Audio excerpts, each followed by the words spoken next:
जहां जहां बीजेपी की सरकारें हैं वहां बुलडोजर चल रहा है। दोस्तों आदाब अर्ज़ है, मैं नीसम अहमद खान हिंद वॉइस से आपसे मुखातब हूँ। मेरे साथ हैं जेड के फैजान साहब। आपका बहुत बहुत खैर मकदम है हिंद वॉइस पे। खान साहब, आप तो यूपी का पूरा दौरा करके आ रहे हैं, अभी आप दौरा करते ही रहते हैं। अब देखिए कि जो एक राजनीति चल रही यूपी का, पूरे हिंदुस्तान में एक राजनीति चल रही, इसको कहते बुलडोजर।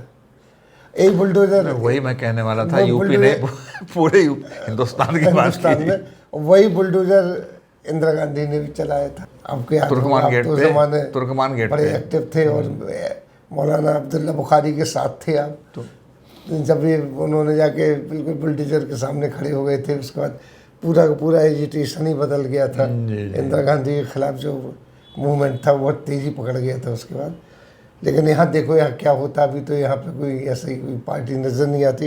लेकिन इसमें एक चीज़ देखने को मिलती है, इंदिरा गांधी ने भी जो बुलडोजर चला था, वो चाहे संजय गांधी ने चलवाया, किसी ने चलवाया था, वो तुर्कमान गेट पे चला था, वही मुसलमानों के खिलाफ चला था।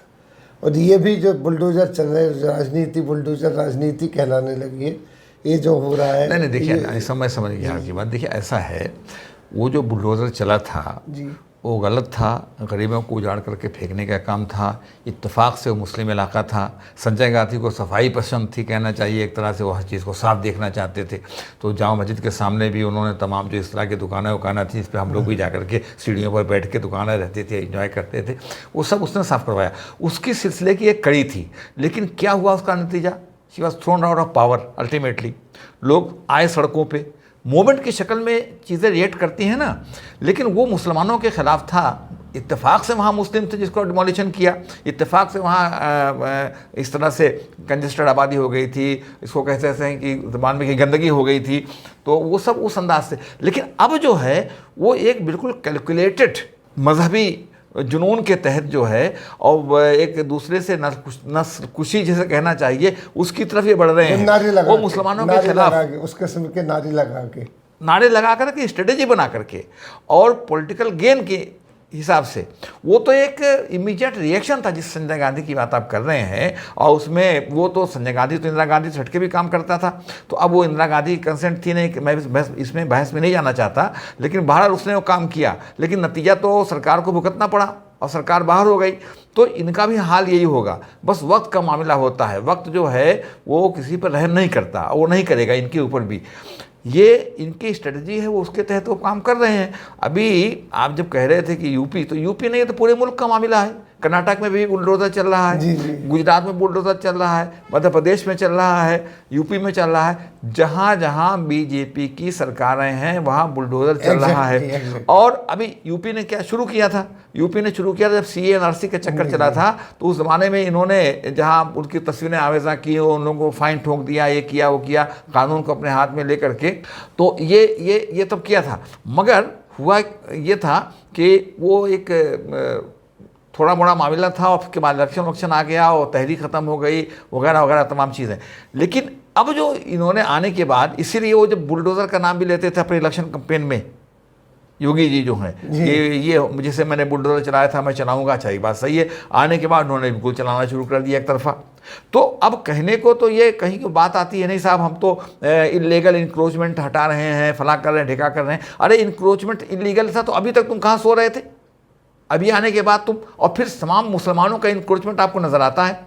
अभी दिल्ली में इंक्रोचमेंट हटाने की बात के नाम पर शाहीन बाग आ रहा है टारगेट। अभी तो जहांगीरपुरी, अभी तो जहांगीरपुरी था। और जहांगीरपुरी को लेकर के यहाँ लोग जब कोर्ट में गए, अब बुलडोजर कल्ट और कल्चर जो भी उसका नाम दीजिए, तो वो जो उसको लेकर के सुप्रीम कोर्ट गए, तो वहाँ पर सुप्रीम कोर्ट ने इसको तो स्टेटस को मेंटेन करने की बात की, अगली तारीख थी, सरकार से रिपोर्ट करने की बात कही। मगर उसी के साथ ये जब कहा गया कि साहब सरकार, सुप्रीम कोर्ट एक जनरल वो आर्डर पास करे, तो सुप्रीम कोर्ट में उस पर थोड़ा वो किया, क्या कहते हैं कि नहीं ऐसा नहीं है। और क्या आप समझते हैं, उसने सुप्रीम कोर्ट उल्टे कहा कि क्या आप समझते हैं कि मेरे इस आर्डर के बाद हिंदुस्तान में, मुल्क में कोई इस तरह की सरकार सोचेगी काम करने का? लेकिन कर रहे हैं। अभी सुप्रीम कोर्ट को इस पे मैं समझता हूँ, अभी तो जो गए हैं पटिशन, वो तो पटिशन की डेट वेट आएगी, लेकिन इमीडिएटली सुप्रीम कोर्ट को उसमें 100 मोटो नोटिस लेकर के आर्डर पास करना चाहिए और फिर अपने ही उसको जो है उसके अगले पटिशन से अटैक कर देना चाहिए, ताकि जब सुनवाई हो तो कायदे से सुन, लेकिन रुक जाए। क्योंकि अभी कल देखिए आप, जस्ट यस्टरडे मैं देख रहा था अखबार में, तो राय थी परसों की इंसिडेंट थी, कल उन्होंने रिपोर्ट किया था। तो ग्वालियर में अब एक वो लब जिहाद आ गया बीच में, उस पर बुलडोजर चल गया।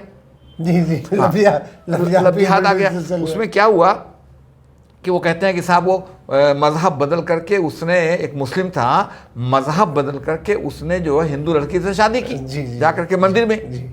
तो उसने अपना मज़हब चेंज किया और उससे शादी की। तो मज़हब चेंज करना तो गलत बात नहीं है, लेकिन वो कहते हैं कि फ्रॉड की नीयत से चेंज किया था। चलिए हमने आपकी सब बात मान ली कि उसने फ्रॉड की नीयत से किया था, और उसके बाद उस लड़की को ले गया और उसको गैंग रेप किया और दूसरे लोग उसके अंदर रहे, फना रहे। मैं इस किसी भी चीज़ को जो है वो निगेट न करते हुए बिल्कुल मानता हूँ कि जो कह रहे हैं आप सही है, मगर तो क्या मकान गिराने का कहाँ से मिल गया आपको? कि साहब वो मकान जो है इलीगल था, यानी मतलब उसका जो हिस्सा जो था। तो अब बल्कि वो जो बुलडोज़र लेकर के गए तो बुलडोज़र गली भी नहीं जा सकता था उस मकान की। तो वहाँ पर फौरन महसूल बोर्ड वालों ने क्या किया कि बुलाए आदमी अपने जो होते हैं और लेबरर्स, और बुला करके उनको हथौड़ा और जो गैता वैता जो भी सामान होते हैं और वो तमाम लेकर के अंदर भेजा। और मकान को शीशे तोड़ रहे हैं, ये तोड़ रहे हैं, खोद करके खिड़कियाँ खींच रहे हैं, और जो सामान वहाँ तक कूलर वगैरह सब उठा के ले जा रहे हैं, ट्रक में लाद के उठा ले गए। बोले ये क्या मतलब? मेरा कहना अनीस साहब ये है कि आप कानून को हाथ में लेके काम करेंगे, कानून नाम की कोई चीज़ रहेगी कि नहीं रहेगी? रूल ऑफ लॉ रहेगा कि नहीं रहेगा? नहीं है। खिलाफ रूल होगा, जो आप कहते हैं वो कानून बन जाएगा। ये तो अकबर आजम के ज़माने में भी नहीं हुआ होगा, मैं समझता हूँ। अरे भाई कमाल कर दिया आपने। बादशाह वक्त भी अपना कादी से फतवा अपने फेवर में दिलवा लिया करते थे, वो अलग मसला है, लेकिन वो भी ऐसा कुछ करके ही करते थे। लेकिन ये तो अजीब हाल हो गया है, जो कह दिया कानून है, तोड़ेंगे, हम ये करेंगे, हम वो करेंगे। तो ये, और चीफ मिनिस्टर तमाम उसको डिफेंड कर रहा था कल मध्य प्रदेश का जो था। जी। तो कहीं पर कुछ हो जाएगा, आप बुलडोजर लेके पहुंच जाएंगे, तोड़ना शुरू कर देंगे। अरे भाई कंस्ट्रक्शन इलीगल है या लीगल है कौन तय करेगा? आप होते कौन तय करने वाले? एक सर्टेन मैकेनिज्म है, ये सर्टेन उसका कानून बना हुआ है, उसके अकॉर्डिंगली चलेंगे ना। नोटिस देंगे, पूछेंगे, वो करेंगे, तब करेंगे। अब ये शाहीन बाग, तो शाहीन बाग टारगेट है, उसके अंदर 2-1 और जोड़ दे रहे हैं। अरे जाकर तुम गिराओ ना उसके ऊपर जो सैनिक फार्म वगैरह हैं, वहाँ तो नहीं गिरा पाते, जो दूसरी वैसी अहम कॉलोनियाँ हैं। तो ये सब शाहीन बाग का नाम मेन टारगेट है, और उसके साथ बहुत से इन्होंने जगहों के नाम लिए हैं, 5-7 जगहों के यहाँ के, लेकिन जाकर बाग वगैरह सब उसी इलाके नहीं वो सब है, लेकिन दूसरे एक आध इलाकों का भी नाम लिया है। लेकिन वहाँ भी जब जाएंगे तो आप देखिएगा कि वहाँ तोड़ेंगे तो मुसलमानों का, अच्छा नाम बहुत से मोहल्लों के ऐसे हैं कि वो बिल्कुल हिंदू नाम है, मालूम हुआ कि अंदर मुसलमानों के हैं, यानी बहुत से आपको मिलेंगे आबादी मुसलमानों की। तो वहाँ अब नाम का रिफ्लेक्शन होगा तो पता चलेगा कि साहब इनका नाम है, वो हिंदुओं के मोहल्ले होंगे, लेकिन होगा मुसलमानों का। तो आप देखिएगा कि मेन इनका जो है वो शाहीन बाग इनका टारगेट है।